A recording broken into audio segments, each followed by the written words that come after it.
Let's see this problem.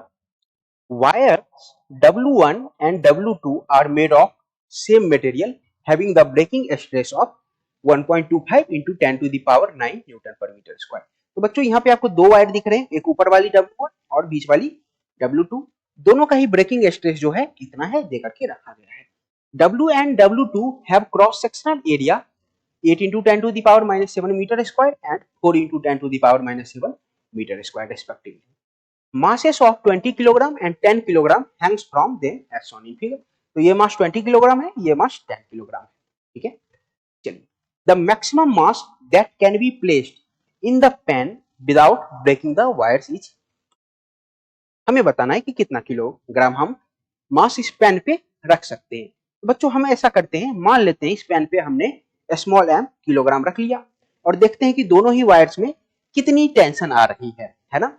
अब आप जानते हो कि ये जो टेंशन होनी चाहिए वो ब्रेकिंग स्ट्रेस से ज्यादा नहीं होना चाहिए, अदरवाइज वो वायर टूट जाएगी। तो हमने मान लिया कि यहाँ पे मास m है ना। तो let's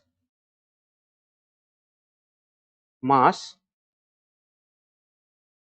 in the pan is equal to small m kilogram, है ना। तो बच्चों W1 वायर में जो टेंशन होगा T1 वो कितना हो जाएगा 20 प्लस 10 प्लस m किलोग्राम, है ना। तो यहां से हम कह सकते हैं 30 प्लस m इंटू कितना न्यूटन टेंशन हो जाएगा।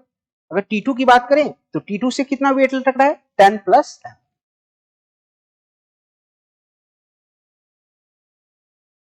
ठीक है, तो T1 और T2 हमने कैलकुलेट कर लिया।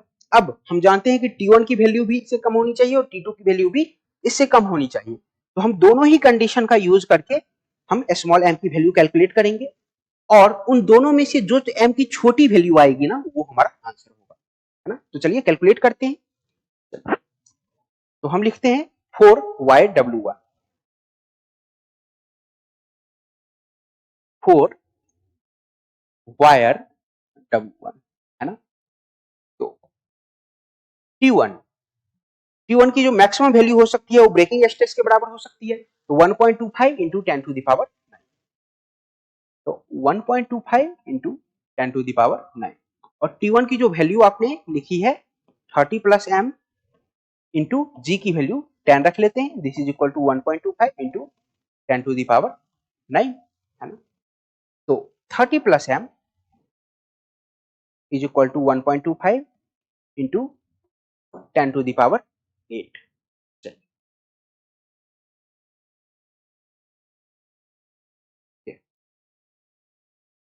क्रॉस सेक्शन एरिया हमें दे करके रखा गया है। आई एम सॉरी, यहाँ पे ये टेंशन है और ये स्ट्रेस है, तो हमें एरिया से डिवाइड भी करना पड़ेगा। Divided by cross section area, let me correct it.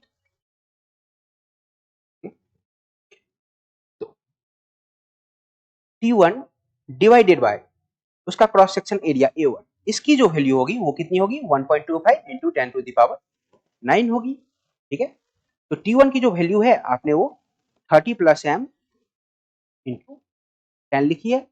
अब A1 की बात कर लेते हैं, cross section area of A1 वो हमें देकर के रखा गया है 8 into 10 to the power minus 7, है ना। तो ये हमें देकर के रखा गया है 8 into 10 to the power minus 7।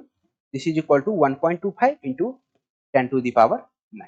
ठीक है, चलिए बच्चों, तो ये 10 टू द पावर माइनस 7 ऊपर जाएगा तो ये 10 टू द पावर 8 हो जाएगा, है ना। तो 30 plus m divided by 8 into 10 to the power 8 is equal to 1.25 into 10 to the power 9। आप चाहो तो इसको कैंसिल कर सकते हो 10 टाइम में। ठीक है, तो यहां से आप लिख सकते हो 30 plus m is equal to 1.25 into 8। तो इसकी जो वैल्यू हो जाएगी वो हो जाएगी 10 इंटू 10। तो ये हो गया आपके पास 100। तो स्मॉल m की जो वैल्यू आ जा रही है यहाँ से वो आ जा रही है 70 किलोग्राम। तो वायर 1 के अकॉर्डिंग आप m की जो मैक्सिमम वैल्यू रख सकते हो वो 70 किलोग्राम रख सकते हो। अब वायर 2 के अकॉर्डिंग देख लेते हैं, है ना। 4 वायर W2, 4 वायर W2 बच्चों हम लिख सकते हैं T2 डिवाइडेड बाय A2 जो होना चाहिए वो मैक्सिमम कितना हो सकता है ब्रेकिंग स्ट्रेस के बराबर 1.25 into 10 to the power 9, 10 to the power 9। तो बच्चों T2 की जो वैल्यू आपने लिखी थी वो क्या लिखी थी 10 प्लस m इंटू जी, और इसका एरिया हमें देकर के रखा गया है 4 इंटू 10 टू द पावर -6। चलिए तो वैल्यू रख लेते हैं।